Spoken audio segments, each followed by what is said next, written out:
Hey guys, I'm Anders with Adam Audio, and today we're going to show you how to transform your bedroom into a functioning studio.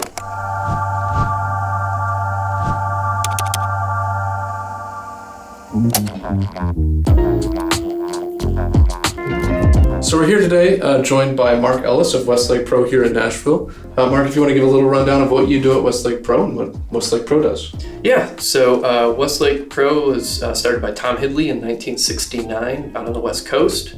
Built some of the foremost and well-known studios in the country, including here in Nashville. We've been doing it ever since then, non-stop, and we are still doing full studio design, build-outs, implementation, all the way down to just selling just a cable if you need it. And obviously this is not an ideal room. You got shallow ceilings, big windows, it's basically a square. So, I mean, what is one of the first things that you look for when you come into a space like this that's far from ideal? Yeah. And how can you kind of combat some of the issues? Well, obviously, ideally, you'd want much bigger room than this. You'd want multiple different surfaces. You know, this room is about 13 and a half feet, so, you know, low end will obviously be a problem in here. So one of the things that we can help with that is obviously acoustic treatment, play with speaker placement, desk placement, as well as, you know, just trying to find where you can find the sweet spot that's gonna, you know, have your mixes translate well outside of just your room. Like we said, this is basically a square room, and if you could tell kind of why is that an issue in a studio space from the get-go? Well, with squares, there are obviously 4 parallel surfaces, well actually 6, and what happens then is you have waveforms that bounce off of the surfaces and just continue to go until, you know, they either collide with each other or they just keep bouncing depending on how low the frequency is. Ideally, you'd want to be able to have a room that could complete the waveform. Now, you don't want like a 100 by 100 foot room, you know, that's not going to create the ideal sound. What you would want is something that would control the sound. So ideally, you'd want something that can be more of closer to like a rectangle, but with no parallel surfaces whatsoever across the board. So a little bit longer so that those waveforms can actually complete their cycle. And so when you're looking for where to place the desk, is there a rule of thumb? You know, there's the rule of thirds, there's a 38% rule. What do you go by? With our, you know, design that we generally do, the third 38% into the room is ideally what we would want. You know, some rooms you don't have that luxury. If it's a square, you're basically in the middle of the room. And, you know, that's not necessarily optimal, but you want to play with getting enough off of the wall so that your speakers aren't creating, you know, bass buildup, but also being able to be as far away from the back wall so that the waveforms, specifically the low frequencies, can actually complete their cycle or don't create, you know, any comb filtering, you know, right where you're sitting. You want to find that optimal spot where it's a nice balance of each. From our very intense measurements, we calculated the sweet spot would be about a 4 1/3 feet into the room, so that's where we're going to set it up. All right, so we'll go grab the desk and we'll bring it up here and sounds good. Put it in the right spot.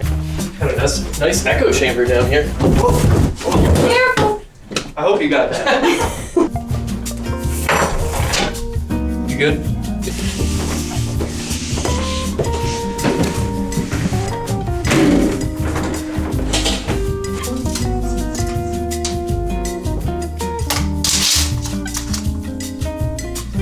All right, so now we are measuring the listening position to 4 1/3 feet off of the front wall.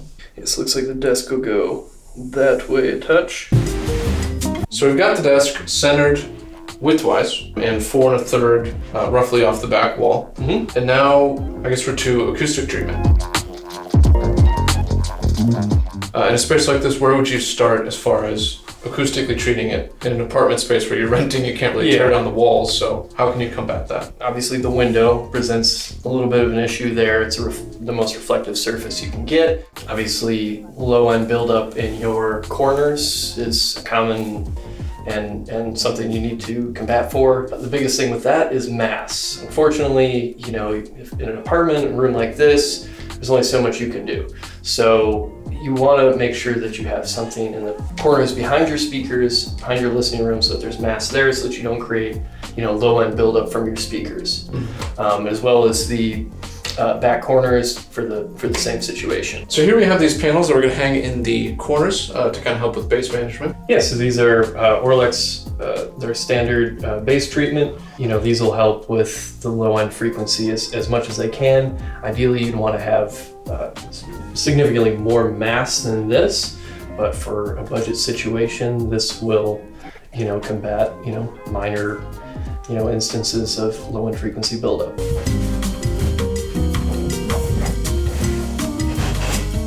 So now we have the bass traps in the corners up, and so the second step is to get absorption behind the speakers, right? Correct.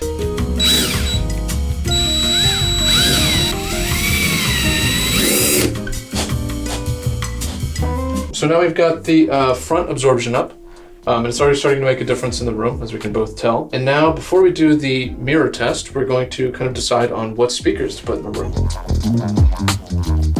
For this size of a room, you start to get into trouble probably more than like a 6.5-inch driver.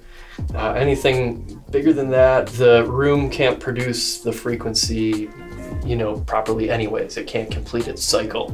So why hurt yourself more by having a bigger speaker? It's like, maybe you can afford a bigger speaker, you want a bigger speaker, but that might not be the smartest idea for you. And so we have the 5-inch T5V here. Do you think that's a good fit for this size of room? I think that, based on its wattage and the size of the speaker and everything, it'd be a good size speaker for this room. I would recommend is some headphones for some of those lower end frequencies that you're trying to hear. If you think you're having trouble with, the bass and the kick meshing together, or just low end in general for the entire track, I'd recommend some headphones to supplement your speakers.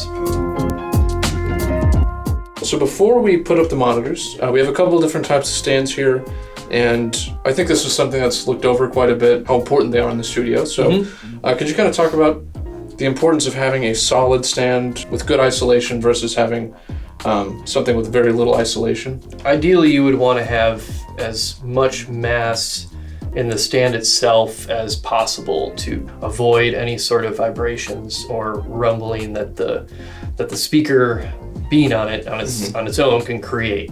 You want to have as much decoupling from the floor as possible, that way that nothing, vibrations from there can transfer through and just create as little distortion as possible with your stand. There's even apps that measure vibration if you wanted to get crazy with it, to actually figure out, is this making a difference, is it not? And I can promise you from the test that we've done, more mass and decoupling and all that on your stand itself does matter. It does make a difference. And for a setup like this, when it comes to stands versus essentially desk isolation, what do you suggest in this scenario?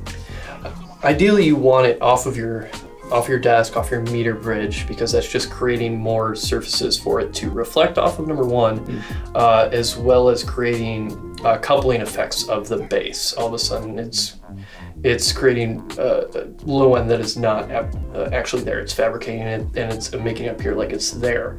Get decoupling, you get a tighter bass sound. All of a sudden, you can hear proper decay. You can hear, proper attack of low end, and it just helps just immensely overall. So now that we have the monitors on the stands, how do you go about kind of positioning them? You have the stereo triangle, but how exactly do you measure that, and what is the benefit of putting them in a perfect triangle with the listening position? Ideally, you want to have a perfect, everything equal distance from each other. In most studios, you would be a little bit higher up in terms of the stand. That way you're getting less reflection off of the desk. Ideally, we want a little bit of an angle so that they are pointing at us as opposed to shooting behind us. And for these, you'd want about a 65-inch separation between each tweeter, and then from tweeter to mix position. In this room, we don't have that luxury because that would basically be like, out to the bass traps. So we're gonna try to bring that in a little bit and make that a little bit more compact, but maintain stereo imaging. You don't want them too close because then it just sounds like one picture in front of you, just a mono sound. You don't want them too wide because then it sounds like there's nothing in the middle. So it's just finding that balance. So now we're going to do the mirror trick, which is a simple way of finding out where to put absorption in your room. Basically, you run the mirror from the front to the back, and you have a friend sitting in the sweet spot, and whenever they see a speaker in the mirror, you put absorption right there. So as we go around the room, sort of treating all the corners and all the walls, one of the biggest things that's an issue in this room is the window. Glass is the most reflective surface that you can have in a studio. It presents itself with the most problems, most reflections. So the ideal situation would be to not have them, but we don't own this building, so we have to make do with what we got. So today we're using the Orlex panels, but what's another option that might work for treating a window in a space like this? Yeah, you'd want to get as dense and as thick of curtains as you can get. Most studios will get theater curtains. It would minimize some of those reflections that you were getting from the windows behind them.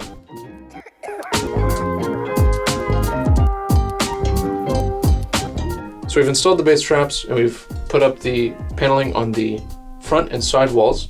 But one thing we haven't gotten to yet is the ceilings. And so we've installed a single cloud right now, but if you could kind of give a little bit of light onto why clouds are important in a studio and how they relate to the other absorption in the room. So generally in any either professional situation, home studio, you're gonna have some sort of desk surface in front of the speakers. It's gonna inherently cause reflections off of that, which then bounce off the ceiling, generally creating a null point in the low mid section. Very important and prominent section when mixing and listening to sound. To combat that, what you would do is you would put, in our situation, absorption on the ceiling since we have such a tight space. And what that would do is that would just help to stop some of the waves that are bouncing and reflecting off of that. So now that we have the bass traps in the corners, the other absorption on the ceiling and the walls, we have this back wall left. How do you see us, combating some of the issues that a closet might cause in the back? The ideal situation would be, having a longer room, something that can actually complete the cycle of the low frequencies. Generally, they're not so deep, so you would have diffusion up, which would then break up the sound and disperse it into the appropriate areas that would make it sound like a complete sound in your mix position. With this closet as it is, the low frequencies would go through it and just end up kind of living in there, and it would sound really bassy and cool in there, but not acoustically correct. Another situation would be if you were to use the compression theory and just packing as much mass and compression and absorption into the room as possible to just basically just have the low end frequencies just die out into the absorption. There's one more piece of furniture that you always see in the back of a room in the studio, and it's a couch. And what does a couch do for a studio space? Not only a vibe, but sonically, what can it do? Obviously, for vibe, it just makes clients feel more welcomed at home, relaxing. Obviously, for our situation, it's ideal because we're going with the compression theory and we want a lot of absorption. It's a very dense, thick, absorbent material, so that would benefit us for how we're putting this together right now.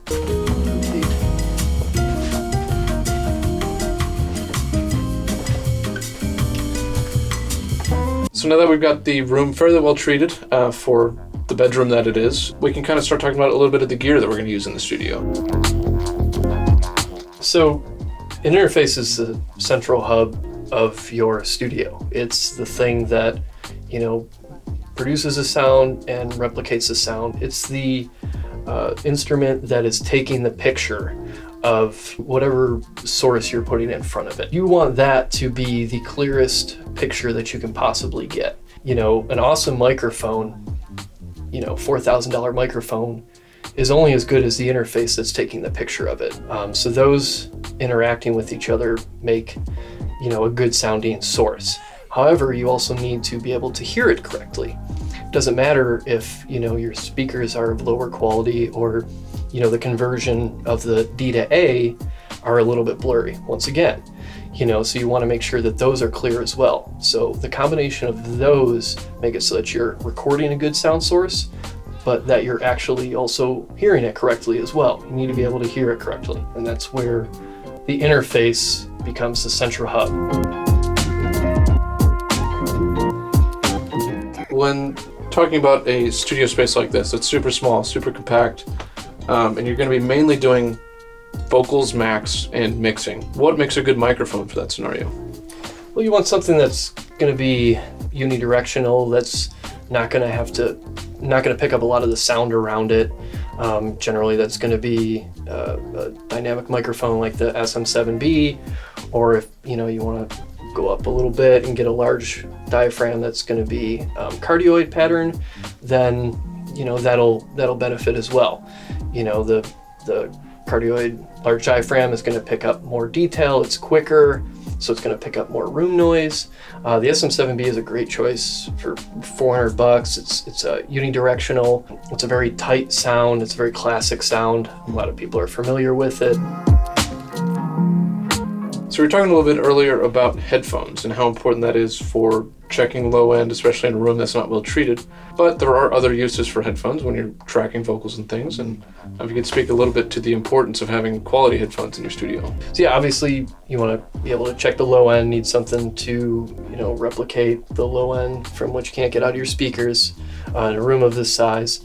If you're tracking and listening back in the same room, a good set of headphones can make them feel relaxed, make them feel at ease, and present a good performance potentially. So the final thing after gear is the vibe of the studio, which is arguably the most important. It's really what facilitates the creativity and makes the artist and the engineer feel really comfortable. And what are some ways that you can think of that add a little vibe to the studio space? I mean, obviously a lava lamp, just like little things that make it feel homely, make it feel at ease, make it feel like you're not doing work. You want to make it so that the client is just relaxed and can take a deep breath, and they don't feel like they're being watched and being critiqued, especially when they're singing. And as for just listening back and relaxing on the couch, you just want to have snacks and beverages, and it's just hospitality. You just want them to feel as relaxed as possible so they can provide the best performance possible. All right, I think that just about does it for our studio build in a basic bedroom. Thank you again, Mark, for assisting us in kind of constructing it and building it out. Where can we find out more about Westlake Pro? Yeah, so we have a location in Burbank, California, right all around the Hollywood studios, and we have a location in Berry Hill, right in the heart of Nashville. We're open 9 to 6, Monday through Friday. Come see us. We'd love to help with any of your studio needs.